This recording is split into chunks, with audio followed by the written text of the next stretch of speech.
Good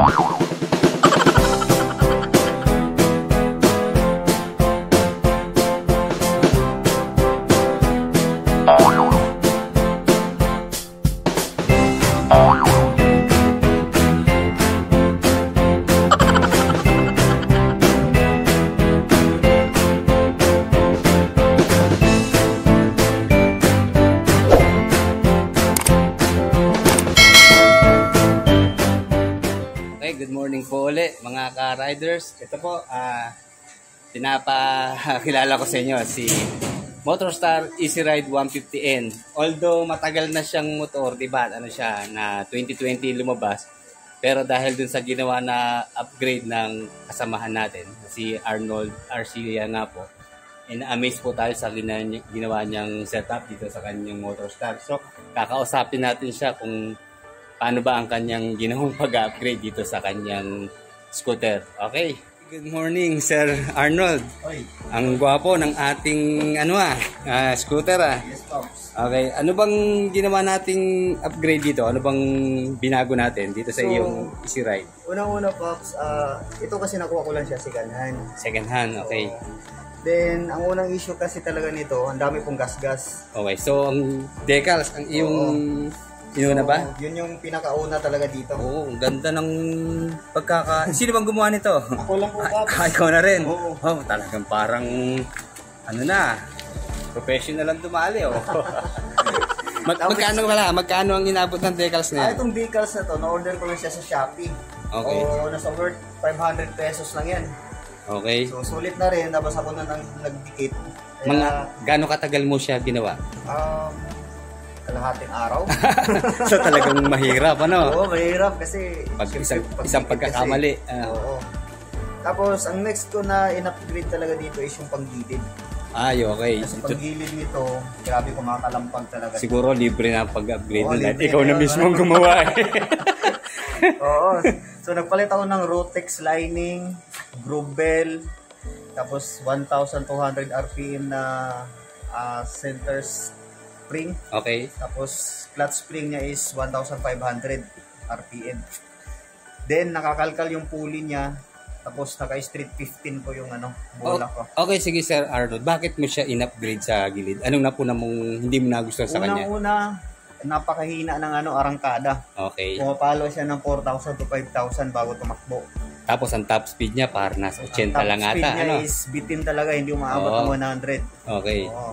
So, ayun, nung in-upgrade ko na siya, sa 2,000 pa lang to 2,500, okay na. nalarga na siya.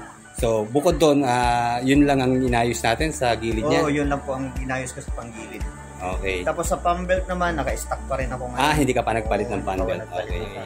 Ito nga pala sir, kanina pa ako nahihiwagaan eh. Sabi ko hindi ganito ang mukha ni N150 na Easy Ride eh. Ano ba itong pairings na to, itong nakalagay na to? Itong pairings na to, ito yung front cover ng Sniper 150. Ayun, kaya pala sabi ko familiar eh.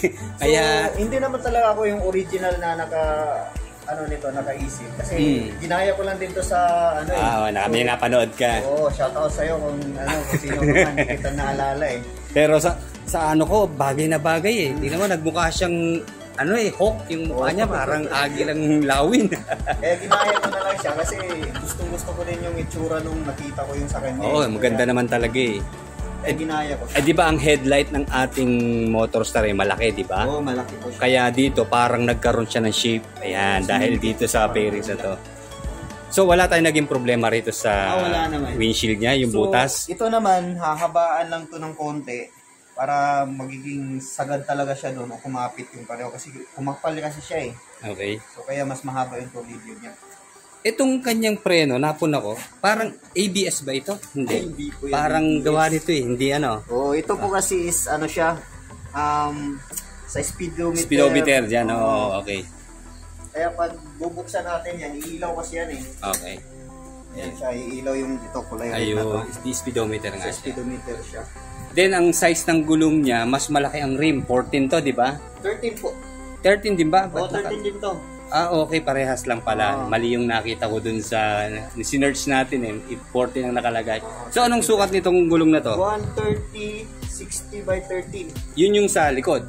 130. Sa likod, yung stock niyan, ganun din. Hindi, sabihin, ang size nung sa likod ay 130. 130. Dito sa 60 harap, by 15. siguro ito yung mga 110 ba? Tama ba? Pareho lang din. Parehong mataba.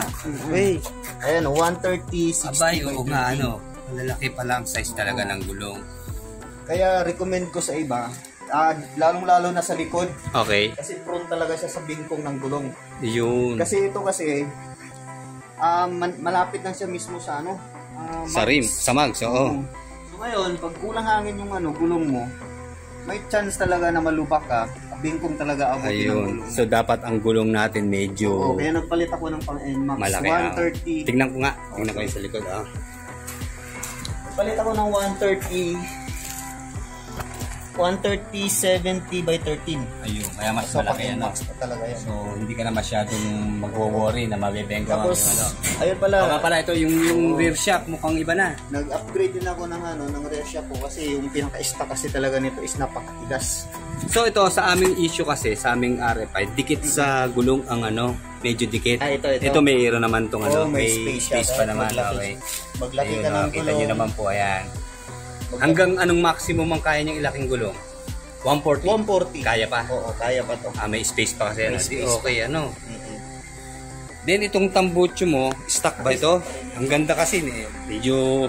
Sige nga, buksan natin. Gusto ko lang mapakinggan yung tunog. Parang open type ang dating Okay, wala tayong binago dito. Pinalakihan ng butas. Ito talaga ang size ng butas niya. Kaya buo ang tunog. Di ba maganda? Ayun. Then air-cooled siya. Ito. Yun lang, di ba? 2 valve siya, 4-stroke. Okay. Pero karburador. Okay. Dito sa digital panel, wala kang, di ba may nai-upgrade din ng nito? Ito yung stock pa rin. Ay, stock pa rin yan. Okay. Kaso ang iba dyan, nilalagyan lang ng sticker to eh. Okay. So, wala ka nang pwedeng babaguhin dyan kasi yan na talaga yung pinaka... Pero kompleto rin siya, di ba? Ito yung kanyang odometer. Oo. May orasan din, speedometer, tapos fuel indicator. Oo. At yun lang, wala siyang trip meter, Meron din. Ayun, meron siyang switch, pipindutin. So, wala kang nagiging issue dito sa ating panel. Ang issue lang dito sa panel na to, minsan kasi nagluluko tong itong e-fuel na to. Ayun. Ayun, natanggal lang yung hinang doon sa loob. Ayun, di binalik mo na lang. Oo, tapos sininang ko na lang siya ulit. Tapos sa headlight naman, wala din tong yung high beam niya. Ayun, natanggal din yung hinang niya. So, yun ay sa stock na nangyari. Okay, saka pa pinapalitan. Siguro sa kakaalog natanggal din ako. Okay. Patingin nga pala ng U-box mo. Parang mas malaking U-box nito sa RFI Ayan, daming karga nito Ay, okay. Mukhang fully loaded ka. Ito, sa mga magpapa-upgrade po ng gilid, ito, dala-dala na niya yung kanyang materyales. Oh, yan po siya. Half-face helmet kasya. Half-face kasya. Pang full face, hindi So, sa amin kahit half-face, hindi kasya.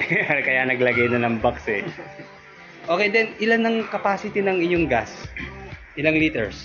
Sa observation ko naman, pag nagbi-blink-blink na yung yung fuel niya sa empty, may Okay. laman pa talaga siya. Meron pa, may reserve yun. Tapos pag nagpupultan ako, nasa 6.5 liter.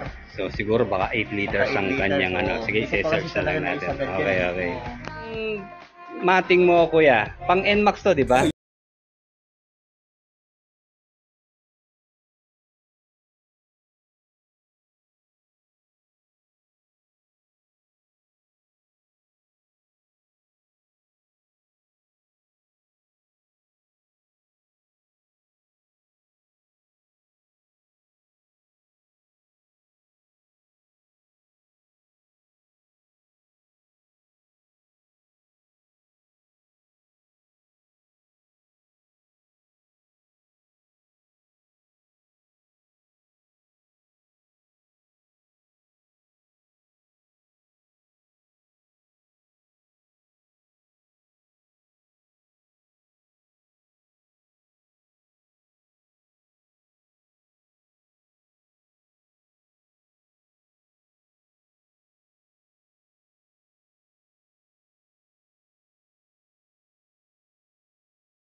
Siya, kaso nga lang, kung ano yung naranasan ko sa harapan, ganito din sa likod, malagutok din.